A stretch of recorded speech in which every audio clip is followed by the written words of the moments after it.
I'm immortal again! Omnipotent again! Swell. Hey, it's Janelle Waz, and welcome back to another Star Trek video. So a few weeks back, I talked about the nature of Q and whether or not he was good or bad. By the way, you should totally check out that video. But I got a request on that video for a video about the other super beings of Star Trek and seeing how they compare to each other. Which I had a mull over for a couple of weeks because comparing the various super beings of Star Trek is quite an undertaking. Heck, each super being could probably be the subject of their own separate video. I thought about doing this in a more traditional style video, but then it hit me. Why not a good old-fashioned alignment chart? We got good and bad on the y-axis, classic, and level of involvement on x-axis? I was trying to come up with something like curious and just leave me alone, so I guess a mixture of the two? Curiosity and involvement, let's go with that. You blew it! And just because I don't want this video to be too long, I just picked out 10 super beings or super being groups. Obviously, not an exhaustive list, with some room to grow. And of course, this is just my opinion, and I'm willing to have my mind changed on where I put these guys, so make sure you comment your thoughts after the video. But I have the knowledge, locked up in this puny brain. But before I go further, thanks for checking out my video. Make sure you like and subscribe for more of my Star Trek, video game, and other miscellaneous content. Keep those hailing frequencies open on the other social media sites, and a big thank you to my channel members for supporting the channel. If you'd like to buy me a cup of tea and support my work, consider joining up on my channel. Be great to have you aboard. You will now answer to the charge of being a grievously savage race. Now, as I've already mentioned, I already covered Q in a separate video, so I'm not going to spend too much time talking about him here. He definitely started out being more antagonistic early in the show, but eventually evolved into being more curious, though still chaotic. He likes to pop up from time to time to teach Picard valuable lessons about the wonders of space, and kinda ruins everyone's day by doing it. I will not play the fool for Q's amusement. But hey, every once in a while, he actually saves Picard's life. Though I still put him through a 7-year trial. The trial never ended, Captain. You just don't get it, do you, Jean-Luc? The trial never ends. And then on DS9, he leaned more towards the villainous side, and Voyager, well, he kinda mellowed out, but still had his creepier moments. Now, Q probably started out more on the bad side with maybe a low level of curiosity. Just because the only reason Picard caught his attention was because he tried to go beyond that wall he put up. But throughout most of the show, he's right in the middle of good and bad, and very involved with his high level of curiosity. Simply put, Q is Q with a fascination for humanity. If you can't take a little bloody nose, maybe you ought to go back home and crawl under your bed. It's my game and my rules. And now for another all-powerful yet very similar character, General Trelane. Retired. Yes, the flamboyant, dancing, all-powerful being with almost as much flair as Liberace on a Saturday night. When I was a teenager, we had a kind of a crazy thing going for us, too. Trelane had a similar fascination with humanity, but more from a distance. Almost like that kid who found out he really likes dinosaurs and decided to base his whole personality around it. In this case, previous episodes of Star Trek and the 18th century. You see, I just finished my studies of your curious and fascinating society. But, of course, when Kirk refuses to play with him on account of the whole kidnapping his crew thing, Trelane takes it about as well as you'd expect. You will hang by the neck, Captain, until you are dead, dead, dead. Gee, I wonder where Q got the idea of putting humanity on trial from. I mean, if I didn't know any better, I'd say Trelane was like a little kid or something. We've told you before. Time to come in now, Trelane. But I don't want to come in and I won't. Oh. Well, I guess that kind of all makes sense, doesn't it? Yet he was just a child. He's not a child, he's 34! Now, Trelane is very similar to Q. So much so that theories about him being a Q have been around for years. But I'd say he has the same level of curiosity as Q, but with much more of a meaner streak. Basically, he's a naughty little boy and his parents aren't doing their job. Now, will he grow out of it? Who's to say? I would've. I would. I would. I would. Now, Not to mention the time he showed up as a Klingon. Ah, my dear Captain Kirk. My dear Captain Koloff. Would you kill to save her life? No, not for her. Not for anyone. Poor Kevin Uxbridge. He just wanted to be left alone with his wife, his pacifist ways, his fancy modern house with a music box that drove Troy crazy, and all the tea in the world. Good tea. Nice house. Stop! Please, don't do anything. Make it stop! And also the booby traps around his house, which is strangely left intact while the whole planet's been devastated. On the surface, Kevin and Rashawn were a normal, elderly human couple, but little did the Enterprise crew know that Kevin was hiding a terrible secret. In fact, a couple of them. His wife, an illusion. The big scary ship in orbit and the destruction it causes, also not real. In fact, Kevin isn't even human. He's what he calls a Dowd, which is a super being with immense powers. Rashawn, however, was in fact a real human he fell in love with and married, but who died defending their home from the Husnox while Kevin refused to fight or use his powers. After Rashawn was killed, an enraged Kevin completely wiped out all the Husnox. He imposed exile on himself to atone for his sins with a recreation of his wife and house. And Picard didn't even know how to respond to all of that, so he ultimately decided to just leave Kevin alone. We have no law to fit your crime. Now, I can't necessarily call Kevin good because of what he did, but in many ways, I pity him, and he's not making anyone's life miserable. Well, other than the Husnox. He just wants to be left alone and atone for his sins, so I guess he's somewhere in the middle of good and bad. Not hostile to newcomers, but yeah, just leave him alone. We're putting him on that end of the chart. How I wish I could have died with her. Can you identify whoever or whatever you are? Nagilum. In the garden, Nagilum, baby. Don't you know that you're trapped in a lab rat's maze? Like the rat said, keep the cheese. I just went out of the trap.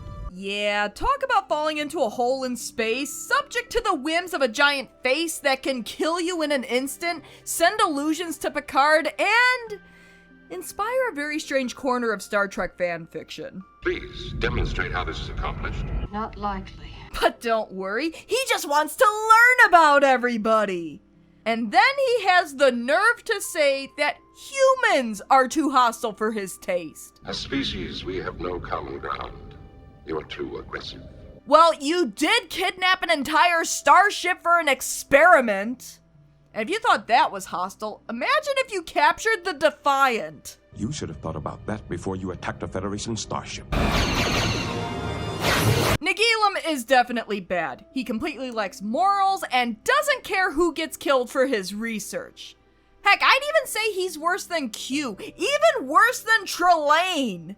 At least Q was trying to better Picard and broaden his horizons. Nagilum just did it for the shits and giggles.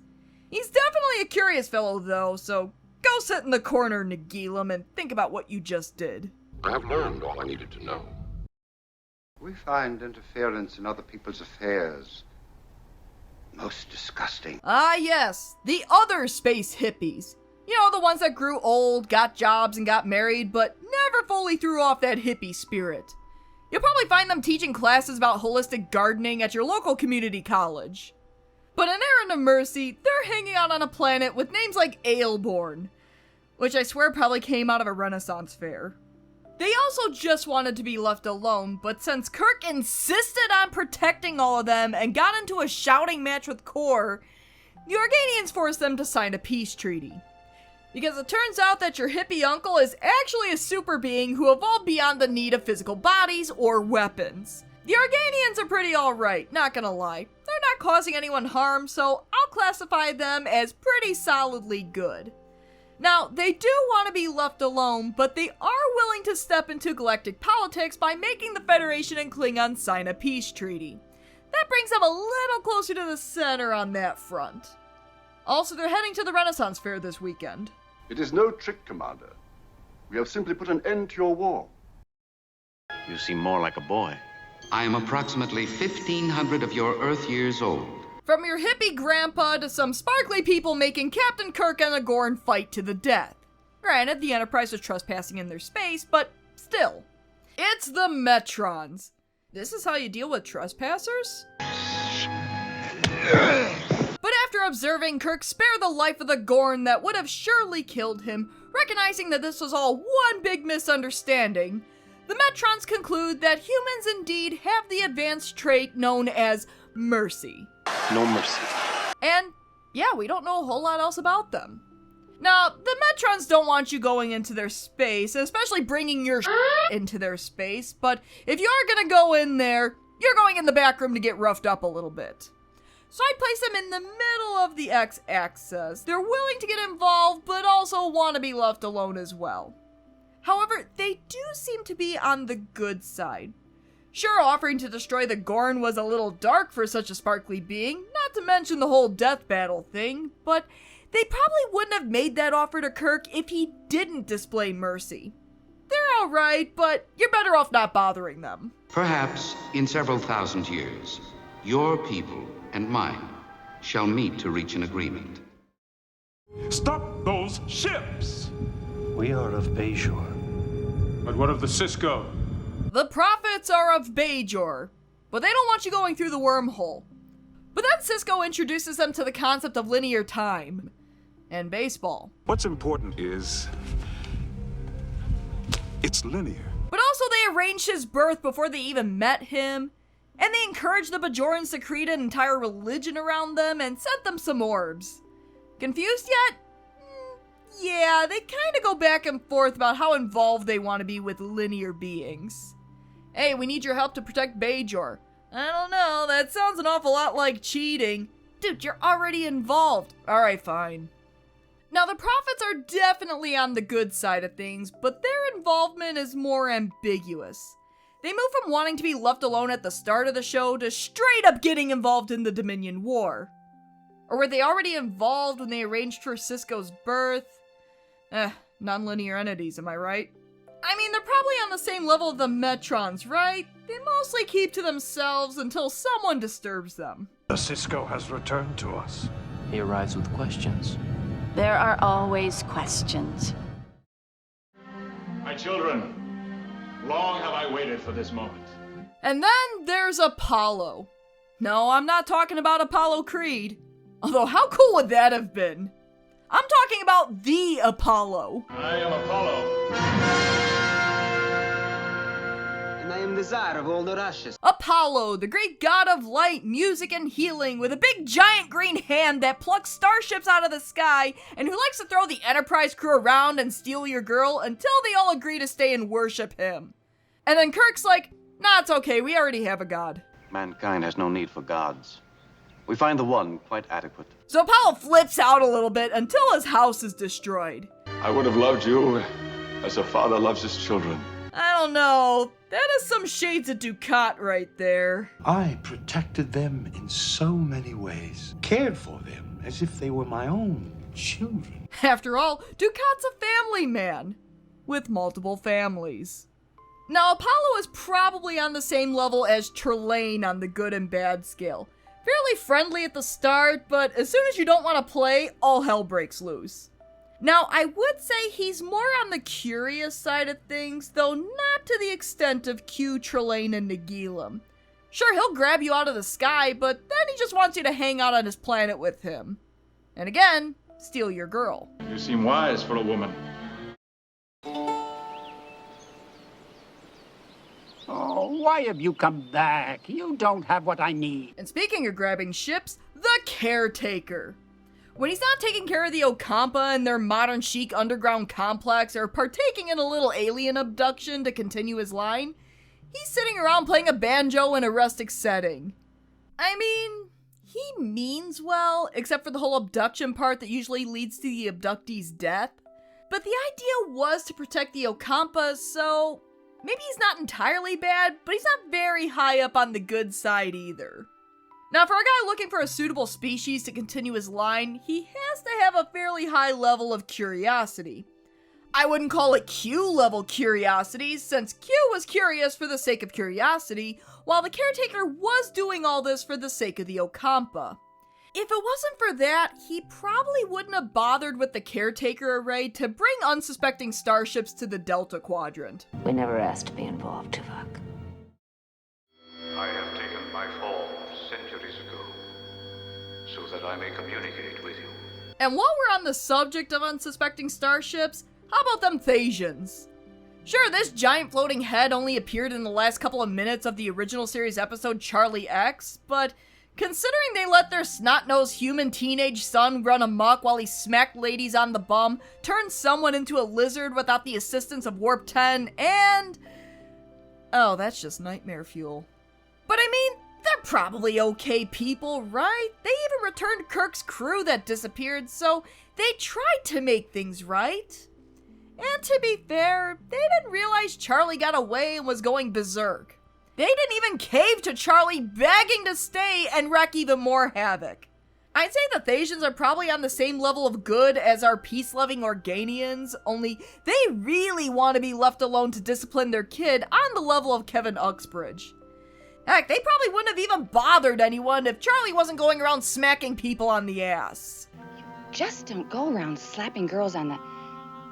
And that's 10 of the super beings of Star Trek in a nice little alignment chart. There does seem to be a little bit of a pattern that the higher on the good scale someone is, the more they want to be left alone, while the badder someone is, the more they want to butt in. But hey, this is just my opinion of where these guys fall. What about you? Do you agree with my assessment, or would you change some stuff around? Where do these super beings fall on the alignment chart for you? And most importantly, did you like this format? I tried something a little different today. Please, leave comments and discuss. As always, thanks for tuning in to another Star Trek video. If you like what you see, why not give my video a like and subscribe to my channel? Tell your friends. Until next time. When I saw you passing by, I simply could not resist.